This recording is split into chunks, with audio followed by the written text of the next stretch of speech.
A serious message has been sent by Oiler captain Connor McDavid, and there's also been some PTO news that is confirmed to be joining the Edmonton Oilers very soon. All that and more on Oilers Digest today. But before we get into all the news, all the rumors, all the breakdowns, make sure to subscribe here to Oilers Digest, as nearly 89% of you have not yet subscribed to the channel. Of course, lots of big things coming here to the channel this season. We still got training camp to get into fully. The rookie camp has just been underway with guys like Matt Savoy and Matvey Petrov joining the Oiler rookies as they get set for their tournament in Penticton, which starts on Friday, or the Oilers portion starts on Friday, and we will have coverage for that all throughout the tournament. But without further ado, let's get right into it. PTO, yes, there's been some news regarding a few potential PTOs joining the Oilers. Two Mutts Hockey Podcast here, which has really stepped up their game when it comes to breaking Oiler news specifically. They said the Oilers have many options in terms of PTOs, and it sounds like they could have up to 2 players joining the group at the Captain's Skates, which have just started in Edmonton. Of course, some players that want to come to Edmonton are looking at other options in case a PTO cannot be reached, but it's trending in a direction that the Oilers will have some veteran players joining them soon enough here. Of course, some names that were mentioned were Mark Giordano, the Oilers talked to his agent. Justin Schultz, Tyson Barrie went to the Calgary Flames, so he's not an option. So the names, they're still out there, of course, dwindling down by the day, but we should have another skater joining the Oilers on a PTO, and especially in the Captain's Skates as well. Of course, Brendan Escott's here the other day said, of course, Travis Dermott was mentioned once again on Oilers Now as a potential PTO candidate for the Oilers, and it wouldn't surprise me to see the 27-year-old former second-rounder brought in to bolster roster numbers for that split squad game on September 23rd against the Flames. And of course, Dustin Nielsen on Edmonton Sports Talk confirmed that with Tommy being Tom Cazzola, did a little bit of digging around on it, and it does look like Travis Dermott will be on a PTO with the Edmonton Oilers. So of course, some defensive depth brought in to the Edmonton Oilers. Of course, the more the merrier. He plays both the left and right side, but I'm guessing he will be on the right side to sort of, create the competition with him and a guy like Ty Emberson, Josh Brown, Troy Stetcher, to say the least. But just looking at his athletic player card here, of course, nothing too special. He's not the worst, but he's also certainly not the best. He's a guy, as many people have said within the hockey sphere. And of course, his underlying numbers there when he started out in Toronto had he held his own with very sheltered minutes. Of course, you can see their time on ice, played 1,100 minutes with the Leafs in his sophomore season. But as you can see there, the injuries kind of slowed him down a bit. Of course, Vancouver played a very limited amount of games there, only 28, and then he was thrown into a pretty bad Arizona team last year. So it should be good for him to sort of get his feet back under him in Edmonton. Of course, he was junior teammates with Connor McDavid, and Jeff Jackson was his agent, and Kris Knoblauch was his coach. So lots of familiar names to be surrounded by Travis Dermott. Connor Brown, how could I forget? Connor Brown was also a junior teammate of Travis Dermott. And as you can see there, Travis Dermott, I'd much rather him over a guy like Josh Brown. Again, I have no idea why they brought Josh Brown in, $1 million for 3 years, when he's just a black hole on the blue line. That's a contract you can easily bury in the minors.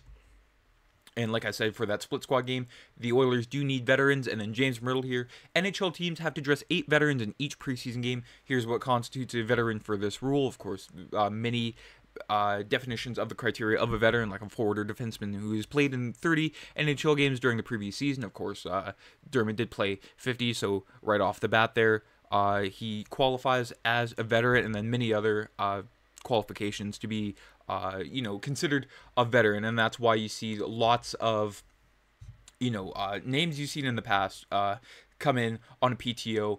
The NHL teams do need to bring in veterans to, again, bolster these roster numbers for preseason games. You can't just play all rookies, and that's why you see, like, for example, the Winnipeg Jets, when the Oilers do come to Winnipeg, they pretty much bring, their B squad or C squad even too, with a few veterans, and it's more so just make the home team look good. Of course, there's an unwritten rule across the NHL where, the home team plays their best, and then the away team brings, a few scattered veterans, and then mostly they're young guys. But take that with what you will. When it comes to Travis Dermott, I mean, I'm excited to see what he could bring. You never know what he has left in the tank. And lastly here, no time to worry. Yes, when it comes to the Edmonton Oilers captain, Connor McDavid, there is no time to worry about a potential contract extension because he's not worrying about it. He was asked about it, and he said, it's something that I'm not going to worry about or deal with, McDavid said after an informal skate in Edmonton. Of course, that was the first day of the captain's skates. It's a question that I'll answer once and that I'm worried about this year. I'm worried about getting ready for the season. Of course, he's got his mindset on the season and not exactly getting paid, which is, a great sign. He's got unfinished business. He still has to finish his story when it comes to lifting the Stanley Cup. One game away from it last year, and hopefully they get to it this year. That's where his focus is at. It's not on anything else. That stuff takes care of itself. It's not something I'm worried about it. He's asked about, what factors into a potential contract extension. This is pretty much the farthest he got into, a potential contract extension. He says everything's a factor.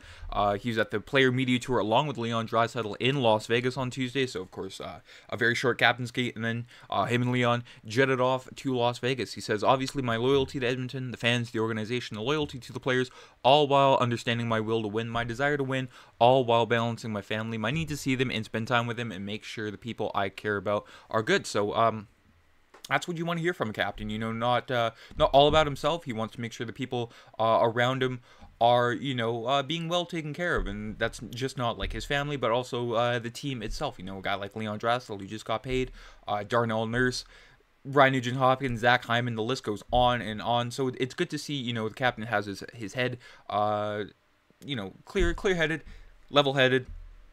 And then he was also asked by the media there, what's good about Edmonton, and then McDavid, showing some sort of personality. He says, and for people who haven't experienced Edmonton and don't know Edmonton, it's really easy living, it's convenient living, there's no hour-long drive, there's no traffic, the construction could be better, but it's really convenient living, it's stress-free living, and it checks a lot of boxes for a lot of guys. So congratulations to the city of Edmonton. Checks a lot of boxes for a lot of guys. I mean, you put that on the sign, that makes that could be a fantastic t-shirt right there. So again, McDavid showing some personality, showing some love to the city that he's called home for the past almost a decade, which sounds crazy to see. He's just a young kid on stage in Sunrise, Florida at the entry draft, and now he's one of Edmonton's own, and that's fantastic to hear.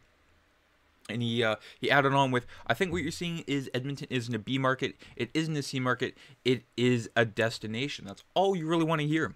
When it comes to, keeping superstars, because the Edmonton Oilers have never had a superstar player commit long-term to the franchise during the peak of their career, and they might have two superstars commit in a span of 2 years, which is just crazy to say when the franchise has almost been around for 45, 50 years. Wayne Gretzky signed, of course, that 21-year contract with Peter Pocklington in the Oilers of 79, but the Oilers are still in the WHA, and Gretzky was traded 9.5 years later when he was 27 to the Los Angeles Kings because Peter Pocklington was cheap.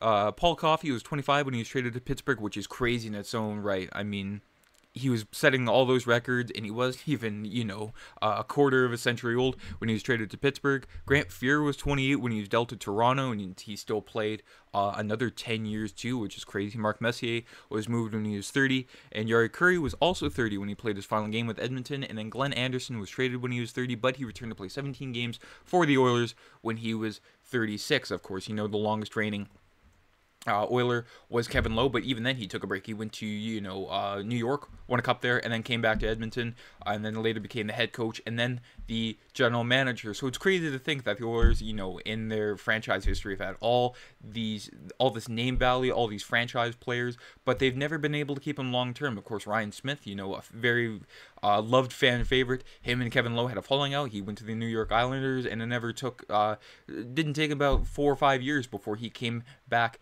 to Edmonton. And the current, reigning longest Oiler is Ryan Nugent-Hopkins, and then he might have Draisaitl and McDavid right behind him when it comes to the career games played as an Oiler. So it's exciting news in Oiler Town, I should say. And the roster, it's getting older. So McDavid, he has his sights set on the prize, but of course, everyone's getting a little bit older, and I'm not worried about it at all. But you never know with this season. 82 games, it's a grind. The whole team knows that. They can't, win the cup in October or November, as Connor McDavid said earlier in the week, but they just have to trust the process and grind it out, and hopefully, next June, we will see them raise Lord Stanley's Cup. Have yourselves a fantastic day, everyone, and we will see you tomorrow.